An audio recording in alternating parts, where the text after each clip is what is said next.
winners round 3 here at MLG Dallas.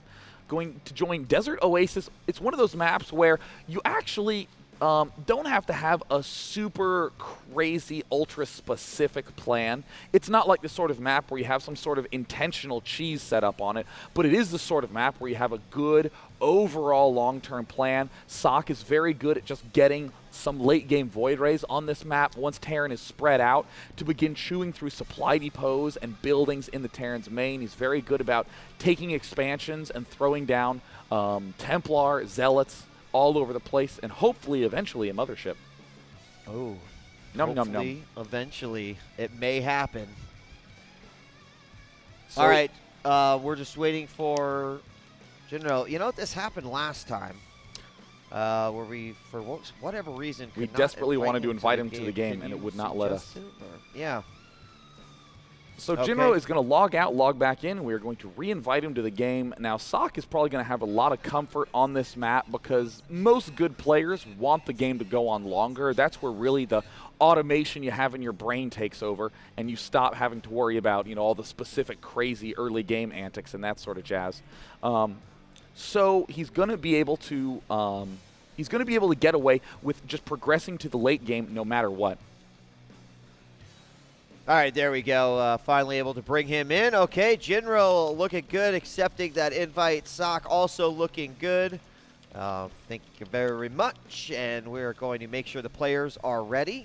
And it seems like both players are ready, so we are going to start Game 2. Give a cheer for liquidjinro and Socke from Alternate Attacks. Good luck and have fun to both players. We are starting right now. Socke said, let's go Jungle Basin instead. Just at the last moment, right as the countdown's going. But just switch back to Agria Valley. Jinro says, I've actually played that map. Ooh. Oh, interesting. Wow. Does that mean he can hear us? Actually, no, we can't. It was in chat. You know, that's one of my great experiences of way back when I played in tournaments, way back when I was a little girl, when they would turn the headphone volume up so loud, and anytime you forgot pylons, it would just ring in your sinuses. You could hear it through those big soundproof headphones. But either way, we have our higher-seeded player, Socke, down 0-1 in the north position as the red Protoss. At the bottom, we have liquidjinro as the lower-seeded but winning player right now as the blue Terran up 1-0. Now, we talk a lot about positioning. Sometimes the map of your main base and the location of it, there's some certain things that may benefit different races. For example, like the scrap station Zerg wanting to spawn on the top. In this particular matchup day, would you say there is any advantage either way to Socke, either spawning here versus down below?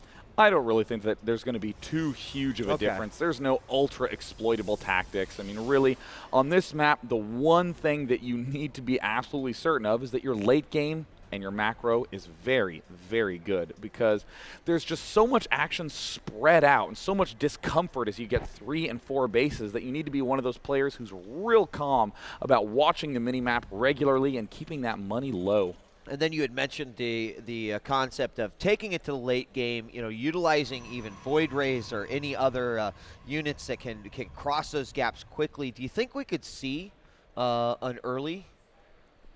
I would love to see an early Void Ray. I mean, I've definitely seen Socke do it before. He played an epic game against the Russian player Braddock that definitely went late into the game, and he opened up with that very, very fun, fast Void Ray strategy because these positions are so close, and probably most importantly because these gas geysers are gigantic vulnerabilities. So definitely, definitely a big possibility, as we've even seen him do it before. All right, well, probes are going out. SCV's also going to scout. Remember, because of the destructible rocks, you've got to make that long travel distance all the way over to your opponent's base. He's going to get there just in time to see that the lights in the barracks are on, and there's a Marine coming out. Second one is going to follow, and also putting the supply depot back here just for some additional vision, because that's one of the few places they can funnel through unless they do take out those back rocks. Yeah, and one thing very important to note, Jinro is going to be early expanding as he has taken no geysers yet. Very, very good thing to do on this map as the distances are absolutely gigantic. And now we're going to see Jinro getting into Socke's main. What Jinro really wants to see is whether or not that second gas geyser is down. Okay, he is so close. He could almost see both of those geysers. They're right there within range, we can see. But the 2 geysers are, there we go. That's a huge indication that there's some sort of big tech opening, because you really don't do any of the typical openings on this map because of the giant distances. You either early expand or go for some sort of air or DT rush. So if there is, if he's going to assume this is going to be some air tech because it would be the most advantageous to him, at what point do you go, okay, I need to put down the NG base, start getting turrets up, and there we see Stargate going up right now. So for the Terran player, at what point are you like, okay, I need to start thinking about what could be coming into my base? Well, let's find out. It takes 60 seconds to build a Stargate, so I'd probably say in about a minute he needs to be worried about that. He's getting more barracks right now.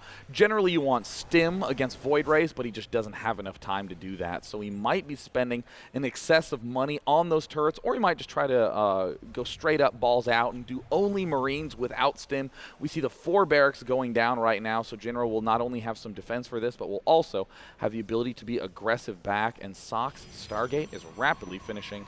Yep, it's just about to finish, and we'll see what comes out of there first. We've also got Warp Gate, about 75% done, as that slowly completes. Almost a simultaneous look at the Xel'Naga Towers with this probe and that Stalker at the exact same time. This probe is going to be making its way down. He'll be met with a few Marines here. Bunker being put at this forward placement. I do like that. Now, should players be concerned about getting vision at these back rocks in a similar fashion to, say, Blistering Sands?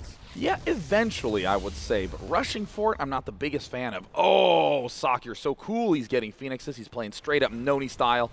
Even though I don't really think we've even seen Noni get Phoenixes today at all, still, that is Noni style, baby, getting those Phoenixes out. He's going to be able to scout very, very quickly. We see Jinro continuing to churn out Marines. He needs that ever-essential stim pack upgrade. The engineering bay is going down now, and it looks like Socke canceled that warp gate to get the Nexus up very, very fast. So he's going to have exactly 1 warp gate out right now, with that second one coming up eventually. But there's the Phoenix. Oh, needs to be very careful with that. Slowly moving on through there, but we'll be met up with another Phoenix, and they'll get some information on what's going on inside the base. Other than the T side and just dropping scans, it is a very cheap, effective way for the Protoss to scout with some very fast movements. Just got to watch out for these small blobs of Marines as they can, just like we saw, get a good position on those Phoenix and take them out. We do have some missile turrets going up as well. They'll do some lifting. He cancels it very smartly, as to not just sit there and get chewed up by the Marines, and we'll continue on. Looks like that engineering bay is done, and obviously the turrets are up, but no upgrades being spent. Looks like it's just Marines going down. There was some. Oh no, he flew directly over the turret. I heard noise and got excited and checked the tech lab again. But at the same time, it looks like Socke is now going for Zealot with leg speed, and that definitely feels to me like Socke is feeling quite a bit under pressure to be getting the Zealot with leg speed that quickly, because look at this army from Jinro moving out right now. He is almost done with Stim, just churning out Marines. He knows that since his opponent made Phoenixes that he's very vulnerable. He doesn't have a lot of ground units, and Phoenixes are not good in small numbers. They get stronger when you get 4 or 5 of them, so with exactly 1, it's going to be almost useless in this battle. Well, and in this particular situation, Jinro is set out just at the right time. Stim will be finishing up here shortly. They will go ahead and easily dispatch of this Stalker there if the Stalker doesn't run away, and he does, splitting his Marines, still moving army forward, and also just getting them back in the middle, so that Stalker will run away. He's trying to get as far as he possibly can. Marines are still going to chase after him, and there he'll finally be able to take it out as he begins to continuously move forward here. More barracks being added, factories finishing, the Gold Expo going down for Jinro, and he's going to have to be throwing down way more barracks if he wants to hope to be able to keep up with that production. But already we see Socke feeling a lot of the heat that Jinro's putting out right now. He has 5 warp gates out right now. Is that a 6th? Yes, indeed, a huge warp gate army. Very similar actually to Final Form, who we saw against Greetorp, favoring those Zealots with leg speed against these big Marine mixes, and without that combat shield upgrade, those Marines are going to fall mighty fast. Now we do have gold going down here for Jinro, and is in a position where it's likely going to get scouted here by this Phoenix, but at the same time, I don't know what the Protoss is going to be able to, well, he could at least lift that SCV and just delay it a little bit, and that's exactly what he'll do. And then, of course, that stops him, so he's got to react, so you can see it's not building. Put it back on there. There you go. Oh, there we go. And it's finished. Great. Now, that is really what makes a player good. A player who takes expansions, not